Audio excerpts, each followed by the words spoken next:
जब दुनिया में कहीं भी बम गिरता है तो उसकी गूंज सिर्फ सीमा पर नहीं रुकती, उसकी आवाज शेयर बाजार, पेट्रोल पंप और आपकी जेब तक पहुंचती है। नमस्कार, मेरा नाम है चारू अग्रवाल और आप देख रहे हैं IBC 24 डिजिटल। इस बार मामला है ईरान और इजराइल के बीच बढ़ते सैन्य तनाव का और असर सीधा भारत पर। आपके मन में भी तमाम सवाल होंगे कि क्या अभी सोना चांदी में पैसा लगाना चाहिए, कौन से शेयर ऊपर जा सकते हैं और किन से दूरी रखनी चाहिए, और आपकी रोजमर्रा की जिंदगी पर इसका क्या असर पड़ेगा। पहले समझते हैं कि क्या है पूरा मामला। दरअसल मिडिल ईस्ट में हालात गर्म हैं। ईरान ने स्ट्रेट ऑफ हॉर्मुज को बंद करने का फैसला लिया है। यही वो पतला समुद्री रास्ता है जहां से दुनिया का करीब 20% कच्चा तेल गुजरता है।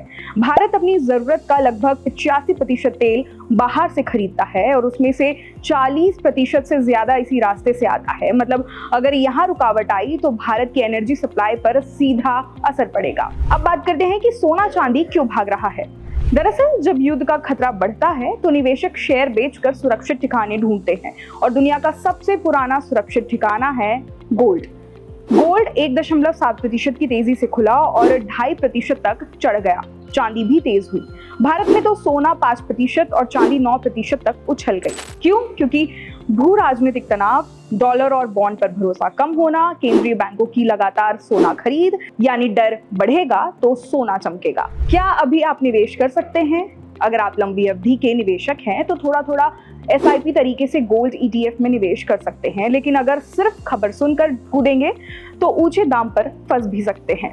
अब बात करते हैं कि आखिरकार शेयर मार्केट में कौन दबाव में है। इसमें ऑयल कंपनियां। अगर कच्चा तेल $80 के ऊपर जाता है तो मुश्किल बढ़ेगी। सबसे ज्यादा असर पड़ सकता है BPCL, HPCL, IOCL को।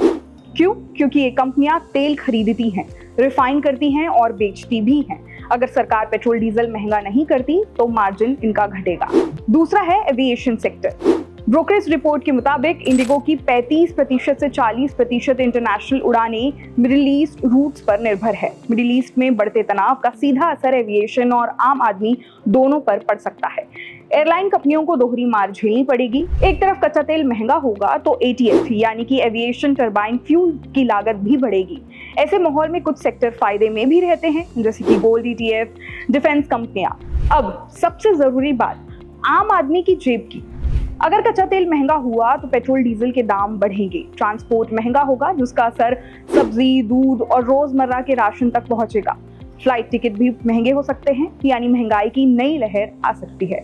भारत का खाड़ी देशों के साथ बड़ा व्यापार है और वहां काम करने वाले लाखों भारतीय हर महीने घर पैसा भेजते हैं। ऐसे में अगर हालात और बिगड़ते हैं तो रेमिटेंस पर भी असर पड़ सकता है।